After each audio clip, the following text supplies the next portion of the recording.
ৰাইজৰ সঁহাৰি যথেষ্টখিনি আছে।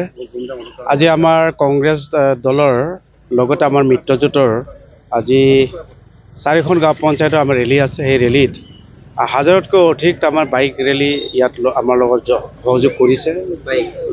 বাইক ইয়াৰ লগত গাড়ী আমাৰ প্ৰায় 200-300খনমান হ'ব।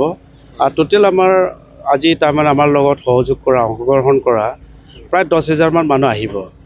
লগতে নিজে গাড়ী বাইক নিজে ওলাইছে, নিজে তেল ভৰাইছে আৰু আমাৰ পৰা বিচাৰিছে যদি আমি ইমান যোগাৰ কৰিব পৰা নাই। সেইটো কাৰণে ৰাইজৰ সঁহাৰি যিটো আছে যথেষ্ট আছে আৰু মই ভাবোঁ যে সেইটোৱে এইবাৰ নিৰ্ণায়ক ভূমিকা গ্ৰহণ কৰিব। যিহেতু দেখা গৈছে ছ'চিয়েল মিডিয়াত আপোনাৰ প্ৰৱেশ নিষেধ বুলি কিছুমান আঞ্চলিক বা কেনেকৈ BNPকে বেনাৰ লৈ প্ৰৱেশ নিষেধ বুলি কৈছে আৰু কিছুমান ঠাইত আপোনাৰ পুতলিকা দাহ কৰিছে। এই সংক্ৰান্তত কি ক'ব?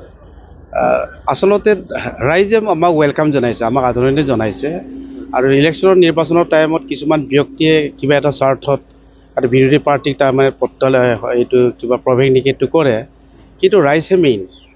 সেইটোৰ কাৰণে মই ভাবোঁ যে তেনেধৰণৰ যিটো ইয়াত কৰি আছে এইটো হ'ল আমাৰ বিৰোধী পাৰ্টিৰ কিছু একাংশ এইটো ষড়যন্ত্ৰমূলে কৰি আছে, কিন্তু ৰাইজ কৰা নাই। ৰাইজ আপোনাৰ নিৰ্বাচনী পৰিচালনাত কিবা অসুবিধা পাইছে নেকি?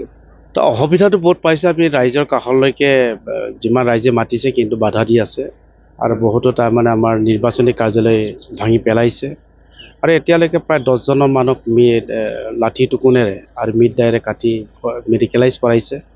লগত আমাৰ বহু লিডাৰক আমাৰ ঘৰৰ পৰা ওলাব দিয়া নাই, ঘৰতে আৱদ্ধ কৰি থৈছে, কেম্পেইনত যাব দিয়া নাই।